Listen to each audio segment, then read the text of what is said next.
You've probably heard that the government just released new dietary guidelines. Maybe you saw headlines about a redesigned food pyramid, or heard debates about whether it's finally fixing decades of bad advice. But here's what almost nobody is talking about. The biggest problem with the 2026 new food pyramid isn't what it tells you to eat. It's something far more fundamental, and it affects whether these guidelines will actually help anyone at all. Let's start with what actually happened. In early 2025, the U.S. Department of Agriculture and the Department of Health and Human Services released the Dietary Guidelines for Americans 2026. This happens every 5 years, and it's supposed to represent the latest scientific consensus on what Americans should eat to stay healthy. The guidelines influence everything from school lunch programs to what your doctor recommends, reaching millions of people whether they realize it or not. This time around, there was extra attention. With Robert F. Kennedy Jr. involved in discussions about public health policy, people expected major changes. Some anticipated a complete overhaul that would acknowledge past mistakes. Others feared politically motivated recommendations that ignored science. The result landed somewhere in the middle, and that's exactly where the problem begins. But before we dive into what's wrong with the new dietary guidelines, we need to understand why this conversation matters more than ever. Americans are sicker than previous generations in specific, measurable ways. Rates of obesity, type 2 diabetes, and metabolic syndrome continue climbing despite decades of official dietary guidance. 73% of American adults are now overweight or obese. 6 in 10 Americans have at least one chronic disease, many of which are directly related to diet.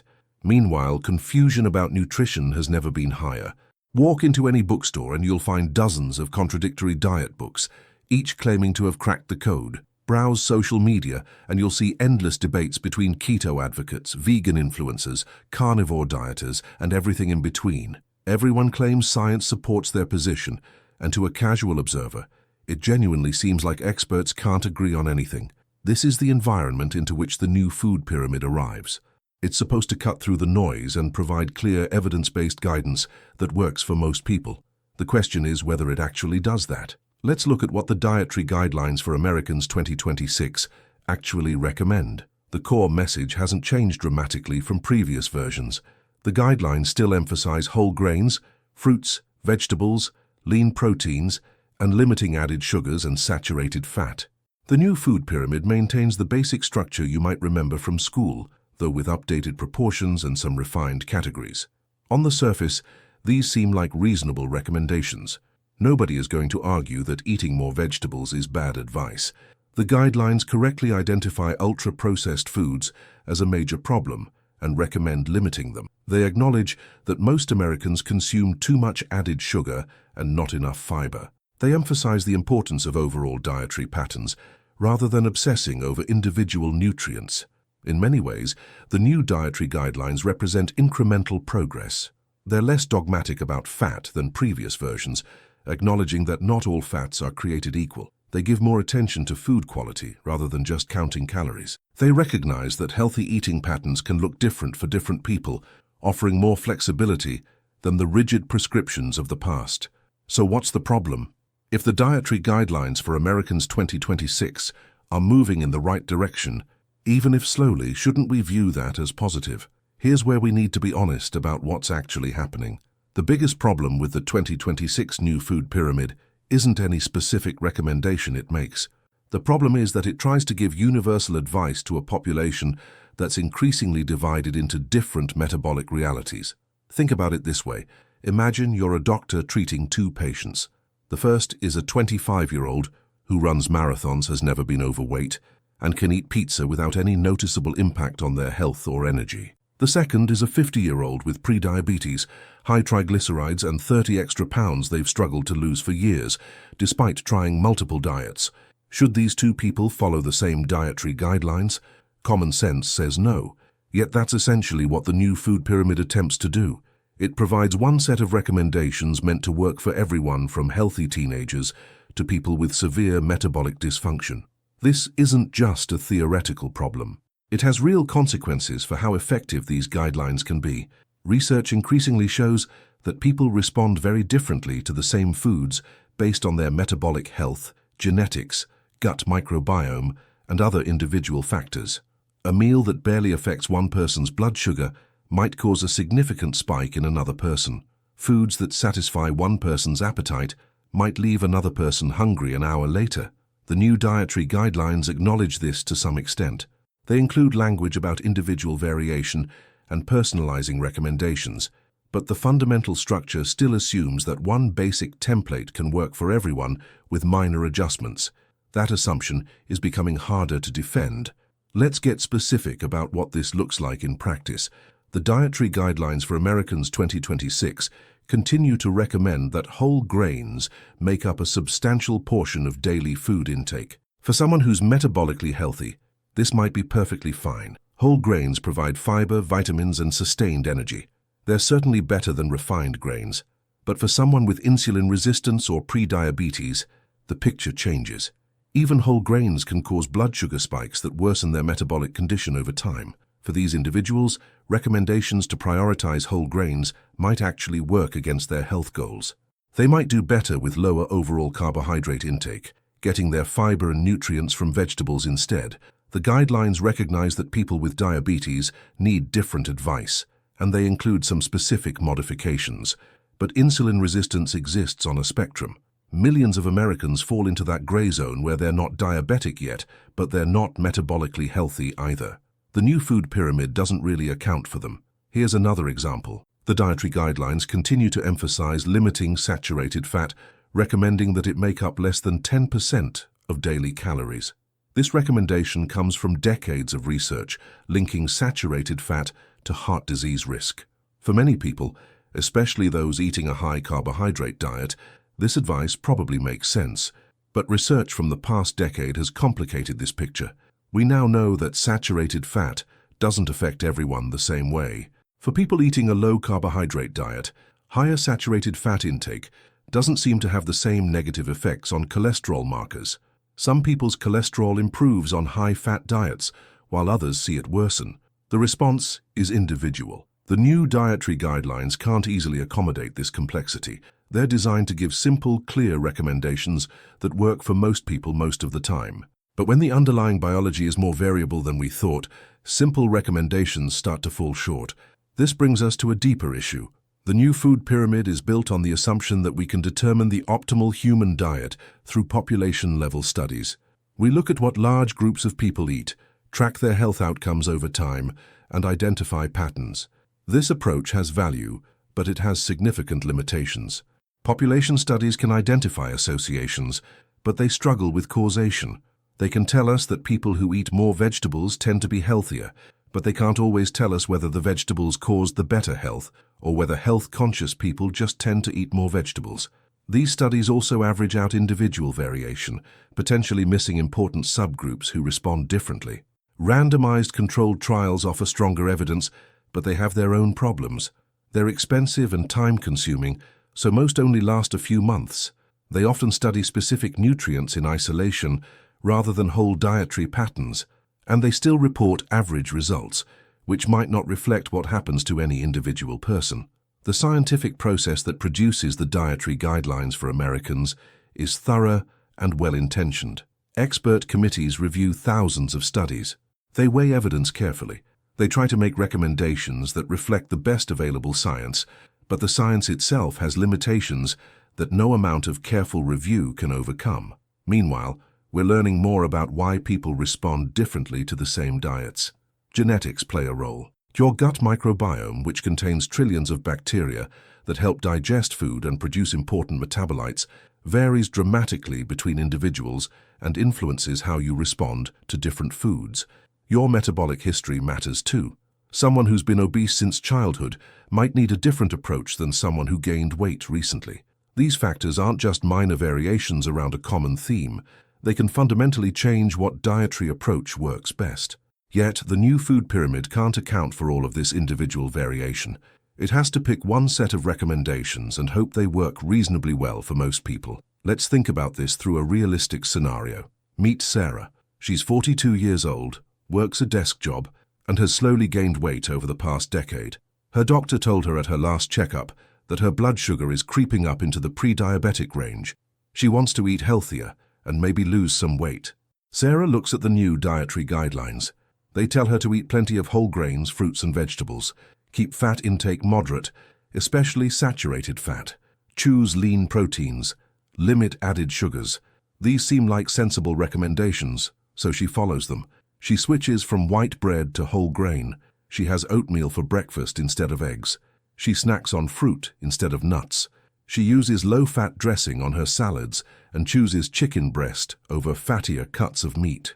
She's eating exactly what the Dietary Guidelines for Americans 2026 recommend, but Sarah doesn't lose weight.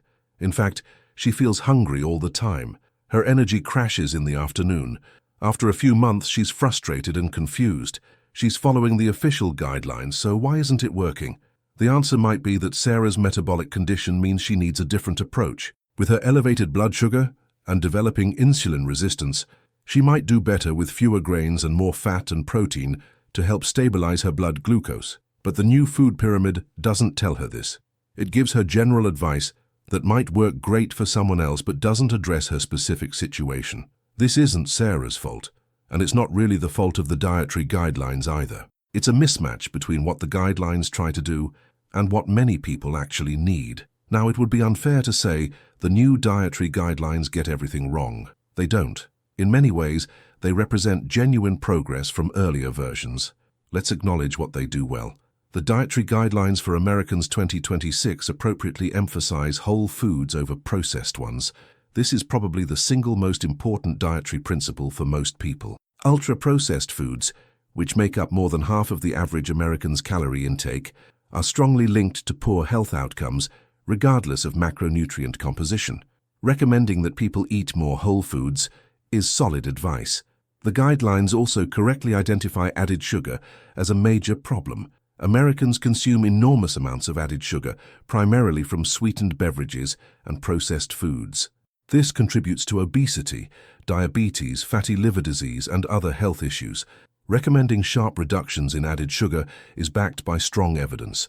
The new food pyramid shows more nuance about fats than previous versions. While it still recommends limiting saturated fat, it acknowledges the importance of healthy fats from sources like nuts, seeds, avocados, and fish. This is a significant improvement over the extremely low-fat recommendations of past decades, which led many people to replace fat with refined carbohydrates. The guidelines also put more emphasis on overall dietary patterns, rather than obsessing over individual nutrients. This makes sense because people eat foods, not nutrients. Whether someone's diet is healthy depends on the totality of what they eat, not whether they hit specific targets for individual vitamins and minerals. Additionally, the Dietary Guidelines for Americans 2026 attempt to address practical concerns like cost and accessibility. They acknowledge that healthy eating needs to be affordable and realistic for people with different incomes and living situations. This is important for ensuring the guidelines are actually useful rather than just aspirational. So the new dietary guidelines have real strengths. The problem isn't that they're completely wrong or based on bad science. The problem is structural. They're trying to solve a complex, individualized problem with a one-size-fits-most solution. This becomes even more apparent when we consider the political and institutional constraints that shape these guidelines. The dietary guidelines aren't created in a vacuum. They emerge from a process that involves multiple government agencies, advisory committees, public comment periods, and political oversight. This process has many stakeholders with different interests. Agricultural lobbies have historically influenced the guidelines to favor certain foods. Food industry representatives push back against recommendations that might hurt their sales. Politicians intervene to protect farmers in their districts. Health advocates lobby for more aggressive recommendations. The final document represents a compromise between all these competing pressures, not just pure scientific consensus. When Robert F. Kennedy Jr. became involved in discussions about public health policy, many people hoped this might lead to dietary guidelines that were more willing to challenge established interests. There was talk of fundamentally rethinking approaches that hadn't worked. Some expected the new food pyramid to look radically different. The reality is that major institutional change is difficult. The dietary guidelines are connected to school lunch programs, military food procurement, nutrition assistance programs, and countless other policies and regulations. Changing the guidelines too dramatically would require revising all of these connected systems. That creates institutional inertia that's hard to overcome. Moreover, the scientific advisory committee that creates the guidelines operates within defined parameters. They're tasked with reviewing existing research and making evidence-based recommendations. They can't easily incorporate emerging ideas that don't yet have decades of supporting studies. This means the guidelines tend to lag behind scientific progress rather than lead it. The result is incremental change. The Dietary Guidelines for Americans 2026 are somewhat better than previous versions. They incorporate some newer findings. They're more nuanced in certain areas. But they maintain the same basic framework because that framework is deeply embedded in institutional structures that are difficult to change. This institutional reality brings us back to the core problem. Even if the scientists creating the guidelines wanted to acknowledge that different people need different approaches, the current system isn't set up to deliver personalized advice. The guidelines need to be simple enough for wide dissemination. They need to work within existing programs and policies. They need to avoid being so complicated that nobody can follow them. These are legitimate constraints, but they limit how effective the guidelines can be for a population with diverse metabolic needs. So where does this leave us? If the new food pyramid can't provide truly personalized guidance, and if following generic recommendations doesn't work for everyone, what should people actually do? The honest answer is that navigating nutrition requires more individual trial and error than most people realize. The dietary guidelines can provide a reasonable starting point, especially for people who are currently eating a lot of ultra-processed food and added sugar. Moving toward whole foods, vegetables, and less processed options will help most people. But beyond that basic foundation, people need to pay attention to how they personally respond to different foods and eating patterns. Do you feel energetic or sluggish after meals? Do you stay satisfied or get hungry quickly? How do different foods affect your mood, your sleep, your digestion, your mental clarity? These subjective signals matter. They're telling you something about how your body is responding. If you're following the Dietary Guidelines for Americans 2026 but feeling terrible, that's valuable information. It might mean you need a different approach. This is where tracking can be helpful, though not in the obsessive way that leads to disordered eating. Simple tracking of how you feel after different meals can reveal patterns.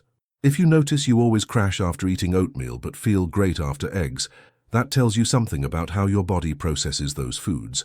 Blood sugar monitoring can be even more informative, though it's not necessary for everyone. Continuous glucose monitors, which track blood sugar throughout the day, have revealed that people have wildly different blood sugar responses to identical meals. This technology isn't just for diabetics anymore. It can help anyone understand how their body responds to different foods. Blood work provides another layer of information. Regular testing of markers like fasting glucose, insulin, hemoglobin A1C, triglycerides, and cholesterol can show whether your current diet is moving you in a healthy direction. If you're following the new food pyramid, but your metabolic markers are worsening, that's a sign you might need a different approach. Working with a knowledgeable healthcare provider or nutritionist who understands individual variation can help interpret these signals. Not all medical professionals are equally informed about nutrition, and many default to recommending the standard dietary guidelines without considering individual context. Finding someone who takes a more personalized approach can make a significant difference. It's also worth understanding that what works for you might need to change over time. The optimal diet for a 20-year-old athlete is different from the optimal diet for a 60-year-old with arthritis. As your body changes, your nutritional needs change too. Staying flexible and paying attention to your body's signals helps you adapt. None of this means you should ignore the dietary guidelines entirely. They contain useful information and represent the best attempt at evidence-based guidance for a general population. But they should be viewed as a starting point for exploration, rather than a definitive answer. The challenge is that this individualized approach requires more effort and self-awareness than simply following prescribed rules. It requires taking responsibility for your own health in a way that's more demanding than just trusting official guidelines. Not everyone has the time, resources, or inclination to do this level of personalization.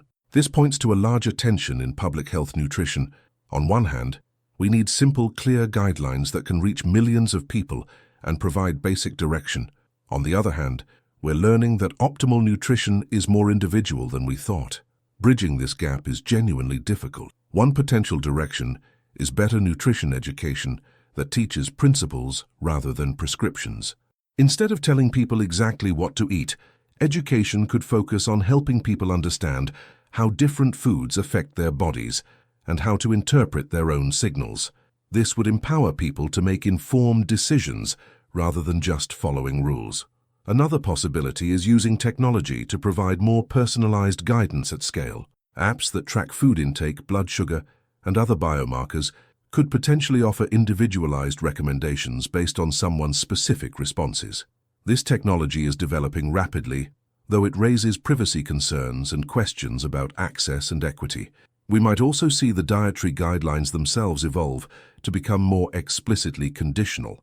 Rather than one food pyramid, we could have different frameworks for different metabolic types or health goals. This would be more complex to communicate, but potentially more useful for people trying to improve their health. These changes won't happen overnight. The institutional machinery that produces the dietary guidelines moves slowly, but the growing recognition that nutrition isn't one-size-fits-all is creating pressure for change. The gap between what the new food pyramid offers and what many people actually need is becoming harder to ignore. In the meantime, individuals are left to navigate this complexity on their own. That's frustrating, especially for people who just want clear answers about what to eat. But it's also empowering in a way. Understanding that you might need a different approach than your neighbor, or than what the official guidelines recommend, opens up possibilities for finding what actually works for your body. The biggest problem with the 2026 new food pyramid, then, isn't that it's terrible advice. It's that it represents an outdated model of public health nutrition. It assumes we can identify one optimal way of eating and prescribe it to everyone, but the science increasingly shows that human metabolism is too variable for that approach to work well. We're in a transition period. The old model of universal dietary guidelines is breaking down as we learn more about individual variation. But we haven't yet built the systems and frameworks to deliver truly personalized nutrition guidance at scale. The new dietary guidelines exist in this awkward middle ground, trying to serve a purpose they're not fully equipped to handle. This doesn't mean the dietary guidelines are useless.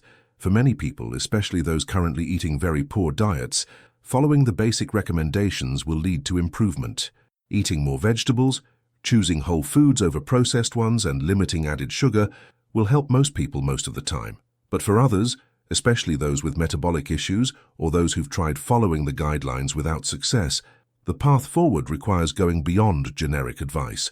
It requires treating nutrition as an individual experiment where you're gathering data about your own body and making informed adjustments.